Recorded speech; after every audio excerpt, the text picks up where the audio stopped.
സഹോദരൻ അഭ്യർത്ഥിച്ചു, ആവശ്യപ്പെട്ടു വയനാട്ടിൽ മത്സരിക്കണമെന്ന്. അങ്ങനെ സഹോദരി വയനാട്ടിൽ മത്സരിക്കാൻ തയ്യാറെടുക്കുകയാണ്. അതെ, ഇപ്പോൾ ലഭിക്കുന്ന റിപ്പോർട്ട് അനുസരിച്ച് പ്രിയങ്ക ഗാന്ധി വയനാട്ടിൽ നടക്കാനിരിക്കുന്ന ഉപതെരഞ്ഞെടുപ്പിൽ കോൺഗ്രസിൻ്റെ സ്ഥാനാർത്ഥിയായി തൻ്റെ സഹോദരൻ രാഹുൽ ഗാന്ധിയുടെ പിൻഗാമിയായി മത്സരിക്കാൻ ഒരുങ്ങുന്നു. രാഹുൽ ഗാന്ധി റായ്ബറേലി മണ്ഡലം നിലനിർത്താനും വയനാട് മണ്ഡലം ഒഴിയാനുമുള്ള തൻ്റെ തീരുമാനം നേരിട്ടല്ല പാർട്ടി അധ്യക്ഷൻ കെ സുധാകരൻ വഴിയാണ് വയനാട്ടുകാരോട് പറഞ്ഞത്. പക്ഷെ അതുകൊണ്ടൊന്നും തീർന്നിട്ടില്ല. AICC തീരുമാനിക്കണം രാഹുൽ എവിടെ ഒഴിയണം, എവിടെ നിറയണമെന്ന്. എന്തായാലും വയനാട് ഇനി സന്തോഷത്തിൻ്റെ നാളുകളാണ് വരാൻ പോകുന്നത്. രാഹുൽ മാറി പ്രിയങ്ക വരുമല്ലോ എന്നാണ് കോൺഗ്രസ്സുകാർ പാടിപ്പറഞ്ഞു നടക്കുന്നത്. ദേശീയ കോൺഗ്രസ് നേതാവ് BJPക്ക് മുന്നിൽ തങ്ങളുടെ വേഷം നന്നായി ആടിത്തിമിർക്കാനാണ് വയനാടിനെ വീണ്ടും കരിയാക്കുന്നത്. രാഹുൽ പിന്മാറാൻ സാധ്യതയേറിയതോടെ രാജ്യത്തിന്റെ കണ്ണുകൾ വീണ്ടും വയനാട്ടിലേക്ക് എന്നാണ് ഇപ്പോൾ കോൺഗ്രസ് പറയുന്നത്. രാഹുൽ വയനാട് ഒഴിയുകയാണെങ്കിൽ പ്രിയങ്ക ഗാന്ധി തന്നെ മത്സരിക്കണമെന്ന കോൺഗ്രസുകാരുടെ ആവശ്യം ഇതുപോലെ ശക്തമായിരുന്നു. വയനാട്ടുകാർക്ക് ഇതൊക്കെ ശീലമായി കഴിഞ്ഞു. കഴിഞ്ഞ 5 വർഷം കൊണ്ട് വയനാട്ടിൽ ഇല്ലാതായിരുന്ന ഒരു വന്യജീവിയെയും കൂടി MP ആയപ്പോൾ രാഹുൽ അവിടെ എത്തിച്ചിരുന്നു, കരിമ്പൂച്ചകളെ. അതൊക്കെ രാഹുലിനൊപ്പം വയനാട് ഒഴിഞ്ഞു പോകുമെന്ന് നാട്ടുകാർ കരുതിയപ്പോഴാണ് ഇതാ പ്രിയങ്കയുടെ പൂച്ചകൾ വരുന്നത്. അപ്പോൾ രാഹുൽ ഗാന്ധിയുടെ വയനാട്ടിലെ പിന്തുടർച്ചാവകാശം ഗാന്ധി കുടുംബത്തിലെ പ്രിയങ്ക ഗാന്ധിക്കാണെങ്കിൽ അവരുടെ മത്സരം BJPക്കെതിരെയായിരിക്കുമോ അതോ ഇടതുപക്ഷത്തിനെതിരായിരിക്കുമോ? അപ്പോൾ പ്രിയങ്കയ്ക്കെതിരെ BJP സാക്ഷാൽ സ്മൃതി ഇറാനിയെയോ ധനമന്ത്രി നിർമ്മല സീതാരാമനെയോ വയനാട്ടിൽ നിർത്തി ഒരു ചെക്ക് വച്ചാൽ അപ്പോൾ പോകും കോൺഗ്രസിന്റെ കാറ്റ്.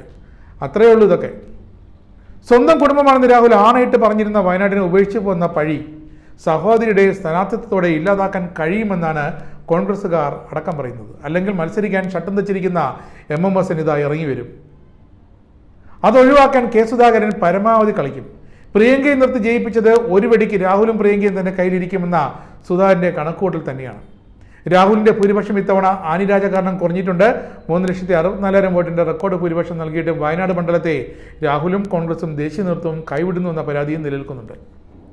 ഇനി വയനാട്ടിലേക്ക് പ്രിയങ്ക ഇല്ലെങ്കിൽ തൃശ്ശൂരിൽ തോറ്റ K മുരളീധരനെ സ്ഥാനാർത്ഥിയാക്കണമെന്ന അഭിപ്രായം ഉയർന്നു തുടങ്ങി. എന്നാൽ ഒരിക്കൽ കൂടി തനിക്ക് തോൽക്കാൻ വയ്യ, ഒരു ബ്രീത്തിങ് പീരീഡ് വേണം, അതുകൊണ്ട് അടുത്തെങ്ങാനും താൻ മത്സരത്തിനില്ല എന്ന നിലപാടാണ് മുരളീധരൻ്റേത്. 2 വർഷം കഴിഞ്ഞാൽ എത്തുന്ന നിയമസഭാ തിരഞ്ഞെടുപ്പും മുരളീധരൻ ഇപ്പോഴേ മുന്നിൽ കാണുന്നുണ്ട്.